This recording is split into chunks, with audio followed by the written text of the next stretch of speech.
Welcome to the Salmon Runs YouTube. Enjoy the video. You start by selecting the problematic mesh and entering edit mode immediately. This gives direct access to vertices, edges, and faces. Once in edit mode, enable face orientation and mesh analysis so you can visually catch flipped normals and non-manifold areas. Make sure to apply scale and rotation with Control plus in object mode first, because unapplied transforms distort modifiers and normals. Now, isolate the area by using L or box select. You're ready for the first cleanup actions.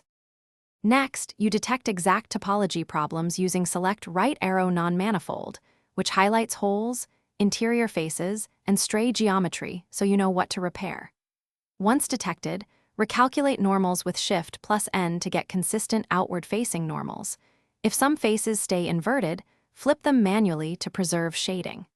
Remove duplicate vertices using Merge by Distance to eliminate tiny gaps, and use Fill, F, or Grid Fill to rebuild holes. These steps restore continuous topology for modifiers and shading to behave correctly. Finally, refine and validate the mesh with Mesh right arrow cleanup tools. Dissolve degenerate geometry, split loose parts, and use limited dissolve to simplify faces while keeping shape. Once clean, apply modifiers in the correct order only after you confirm watertight topology, then check shading and edge flow using smooth or flat shading as needed. If problems persist, duplicate the object and perform a Boolean union on a duplicate as a recovery method.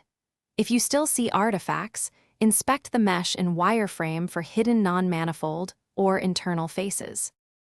Thanks for watching. Consider subscribing if we helped you.